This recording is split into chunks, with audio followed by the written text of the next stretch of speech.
Les conditions sanitaires dans les salles de spectacle en général sont impeccables. Il n'y a pas de cluster découvert dans le monde dans une salle de spectacle à ce jour. Encore une fois, on est dans un lieu où, par exemple, le renouvellement d'air dans une salle de cinéma est l'équivalent de celui du TGV. Donc, on a le droit de se bonder sans distanciation, là où dans une salle de spectacle, on a le masque, on ne parle pas, il y a beaucoup plus de volume d'air, etc. Donc, il n'y a pas de problème sanitaire à ouvrir les salles. C'est logique alors. Donc, c'est bien ça le problème, c'est qu'aujourd'hui, c'est une logique politique. Ouais. C'est une logique politique. On a décidé de privilégier les cultes, le commerce et non pas la culture. Et c'est bien ça qui pose problème dans cette décision et qui fait que cette décision ne peut pas être acceptée. C'est qu'on nous dit l'élévation de l'esprit dans les églises ou dans les mosquées, d'accord, pas dans les cinémas. Dans un pays laïque comme le nôtre, ça pose problème. Lucie Borletot, sitôt ces annonces connues, la SRF que vous présidez a publié un communiqué au titre éloquent. Il s'appelle « Le mépris », comme le film de Jean-Luc Godard. Vous y écrivez « Si on nous met à mort, nous voulons connaître l'accusation. Nous voulons pouvoir nous défendre face à autre chose que le vide et l'absurdité de ce qui nous est infligé. » C'est une mise à mort, Lucie Borletot ? En fait, c'était d'une telle violence cette annonce, alors qu'on comptait vraiment en fait sur la réouverture des salles. Et vraiment, on l'a su à peine quelques heures avant les annonces de Castex. Il y a eu des rumeurs, évidemment, à partir du lundi, de toute façon dans les médias, etc. Et on a commencé à se dire, on va essayer de préparer un texte parce que là, on ne peut pas rester sans voix. Et effectivement, on a choisi de faire un texte plutôt sous forme de questions pour essayer de mettre le gouvernement face à ses responsabilités et qu'on puisse avoir des réponses, et même en attaquant sous un angle un petit peu même économique, puisque c'est ça qu'ils ont l'air de bien comprendre, pour leur dire à quel point le secteur culturel et le cinéma en particulier, c'est un secteur économique important. C'est plus, je crois, que l'industrie automobile en fait en France, le secteur culturel. Et du coup, on ne comprend pas en fait cette logique. Alors que, comme on le dit dans le texte, on ne comprend pas pourquoi en même temps les lieux de culte par exemple sont ouverts alors que c'est le même dispositif, que les salles de cinéma présentent un dispositif assez sûr d'un point de vue sanitaire. Et encore une fois, c'est terrible pour les films qui auraient dû sortir mercredi. On peut considérer qu'il y a une crise du cinéma anglo-saxon. Par exemple, pendant la phase de réouverture, on parle de chiffres très importants en termes de baisse, moins 50, moins 70, moins 80%, mais quand on compare partout en Europe, ce qu'on voit, c'est ce qui manque, c'est la part de marché du cinéma anglo-saxon. Donc par exemple, l'analyse qu'on peut faire de cette crise, c'est qu'on dit on a perdu de la souveraineté en Europe, on n'est plus capable de fabriquer des masques. Mais on peut du coup aussi analyser qu'on a perdu notre souveraineté culturelle. Et du coup, on peut se poser la question de l'Europe, on peut se poser la question justement comment on soutient nos cinéastes, nos films et notre industrie culturelle, et comment on ne fait pas en sorte de l'affaiblir par ces petits coups de semonce, ces petits stop-and-go permanents, parce que préparer l'avenir, c'est aussi préparer notre souveraineté culturelle et la souveraineté européenne de la culture. Au bout d'une heure du rassemblement, qu'est-ce qui se passe ? Il y a la fameuse charge sur cette place, et sans aucun motif, parce que c'était vraiment calme. Donc moi, j'étais voir les forces de l'ordre, j'aurais demandé si je pouvais partir, ou si la manifestation allait bien partir, si elle n'a pas été interdite au dernier moment, comme Place d'Italie avec les Gilets jaunes. Parce que là, du coup, avec les enfants, là, je pars tout de suite. Et ils m'ont dit non, c'est bon, ça va partir. Donc, allez hop, décidé, je me mets en queue de cortège avec mon mégaphone. Je pense qu'il y a pas mal de personnes qui me reconnaissent. J'ai mon mégaphone, on me l'a pété hier. Bon, bref. J'ai mis l'ambiance, je chante Macron, on est là, même si tu veux pas, on est là. Au tête de on vient te chercher chez toi. Et je me mets vraiment en queue de cortège. Et j'étais pas loin du cordon de sécurité, des CRS, comme ça, et puis aucune animosité, quoi. Et puis on s'élance, j'étais à 2 mètres de mes enfants, j'étais un peu devant, mais vraiment en queue de cortège. Et là, au bout de 10 minutes, j'ai pas compris ce qui passait parce que j'étais dans mon truc, je chantais dans le mégaphone et j'ai eu une clé de bras là, on m'a mis au sol, 3 CRS sur moi et on m'a exfiltré de la manifestation et on m'a parqué dans une petite rue avec d'autres manifestants arrêtés et j'ai vu la gueule des manifestants, franchement, là les casseurs, donc il y avait la fameuse personne avec le parapluie, 45 ans, la femme de 45 ans, il y avait un informaticien avec moi, une grande barbe, franchement lui pour casser quelque chose ou pour courir, non mais c'était vraiment un sketch et les flics ne filmaient pas. Vous savez, moi j'ai remarqué ça. Ils avaient pendant notre interpellation, là, ils ont mis des surfacteurs, mais ils n'avaient pas le mode film sur leur caméra. Et d'habitude, ils le font tout le temps pour une éventuelle rébellion ou outrage pour avoir des éléments pour en plus accabler les gens. Moi, j'ai remarqué ça et j'ai expliqué pourquoi. Pourquoi je suis arrêté. J'ai demandé qu'on m'explique pourquoi je suis arrêté. On m'a dit attroupement en vue de participer à des réactions à des troubles à l'ordre public. On m'a dit ça, puis on m'a rien dit. On m'a pas notifié mes droits, rien du tout. Qu'est-ce qui s'est passé après ? Comment ? Qu'est-ce qui s'est passé après ? On m'a emmené dans un bus Et je me suis retrouvé avec une vingtaine de manifestants dans un bus et on nous a travaillé pendant 5 heures au 18e. On est parti après au 14e pendant 1 heure. Moi, j'étais interpellé à 15h. On est arrivé à vers 17h30 au commissariat du 14e et on a bien chanté. On a chanté des chansons pas agressives. Hein. On est là, Macron, les gilets jaunes, tout ça. Et ils se rappellent de nous, les flics du 14e. On était une dizaine, une quinzaine et ils ont vu la gueule des manifestants. Ils ne pourront pas dire qu'ils ne savaient pas. Bref. Est-ce que vous avez été mis en garde à vue formellement ? Ah ben non, pas du tout, on m'a pas notifié mes droits. Depuis le début de l'interpellation à 15h15, on m'a pas notifié.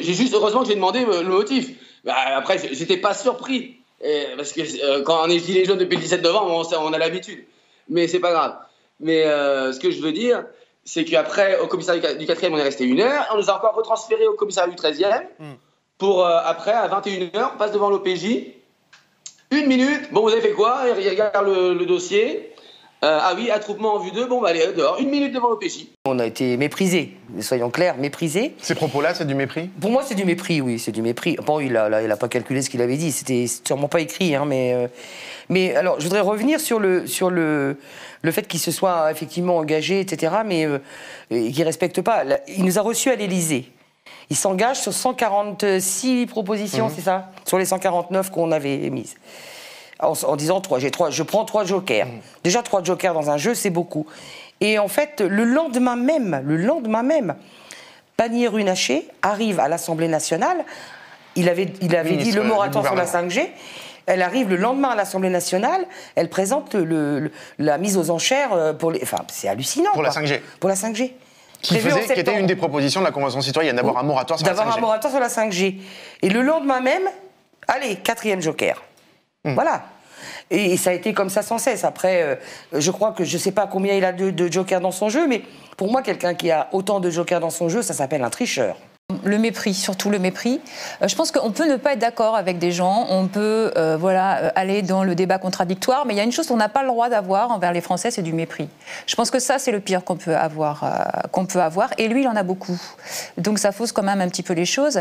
Et puis, au fil du temps, il va s'asseoir effectivement sur tout un tas de mesures, avec des ministères qui vont commencer à travailler tout seuls, qui ne vont pas travailler en transverse, ils vont commencer à exclure un peu les ONG, tout ce qui est, je dirais, les corps intermédiaires, etc.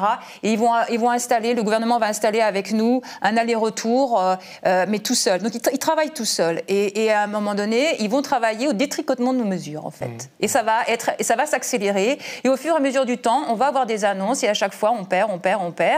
Et on se demande, mais qu'est-ce qui va rester ? Il faut être en rupture avec le présidentialisme et avec le système de la Ve République, qui est une des causes majeures, en fait, de l'impuissance du pays aujourd'hui, dans tous les domaines. Voilà. Et donc, l'aspiration démocratique qu'a exprimée la Convention citoyenne, on doit maintenant la traduire dans une transformation des institutions et, du coup, dans la façon dont les écologistes doivent aborder l'échéance présidentielle, parce qu'il y a la règle du jeu actuelle. Ça doit être de façon totalement subversive. Ça doit être justement en incarnant un changement démocratique collectif. Et donc là où le système impose un débat infantilisant, alors c'est un tel ou un tel qui... Non, nous, on doit mettre en avant une cause, un projet, une équipe, et de cela, le moment venu, dégager bien évidemment le nom qui figure sur un bulletin de vote, mais qui n'est que l'émanation de cette cause et de ce collectif pour changer les institutions. Et dans ce procès, il y a encore des zones d'ombre, ce que certains aussi considèrent comme des ratés. Par exemple, le fait que le caractère antisémite des attentats ne soit pas retenu pour l'hypercachère. Antoine Comte fait partie des avocats qui ont plaidé pour que cela apparaisse. Moi, je dois dire que j'ai demandé à la Cour, dans ma plaidoirie, de dire clairement qu'il y a des attentats politiques et des attentats antisémites. Et si la Cour le reconnaissait, ce serait déjà ça, dans un procès qui est selon lui passé à côté de ce qu'il aurait dû être. Tinius, avant de mourir, était en train de dire, je me demande comment on peut dire aux jeunes qui veulent partir pour la Syrie que ce n'est pas une solution. Le procès n'a apporté aucune réponse à ce genre de questions. Ça n'était pas le sujet du procès, en quelque sorte. Le sujet du procès, c'était d'examiner le cas d'un certain nombre de gens qui ne sont pas les assassins, on le sait, puisqu'ils sont morts, les assassins, et qui sont des gens qui auraient aidé les assassins. C'était ça le le but du projet. C'est vraiment un croupion de procès. C'est un croupion de procès, c'est trois fois rien à côté de ce que ça aurait dû être. Moi, j'étais contente de pouvoir m'adresser à Didier Lallemand directement. Parce que la seule et unique fois, on a essayé de lui poser une question sur quelque chose d'extrêmement grave. On a un jeune homme, l'été dernier, qui a été éborgné par un tir de LBD dans le 18e. Et plutôt que de répondre, il a organisé cette diversion, sa standing ovation. L'argument que donne Anne Hidalgo pour dire qu'il ne faut pas s'attaquer à la personne du préfet de police, c'est un fonctionnaire. C'est pas tout à fait exact en réalité, même à cause de l'institution de la préfecture de police, où le préfet de police est à la fois le chef de l'administration et c'est également lui qui est à la tête de la chaîne de commandement. Donc forcément, c'est très incarné autour de sa personne. Et c'est quand même là qu'il faut rappeler l'historique. Quand il était à Bordeaux, les collectifs, les partis, les associations de défense des droits humains réclamaient d'ores et déjà sa démission. Plutôt que de démissionner à Bordeaux, il a été promu à Paris.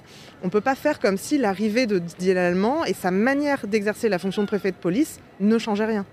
Pourquoi est-ce qu'Anne Hidalgo est en retrait par rapport à Didier Lallemand, à votre avis ?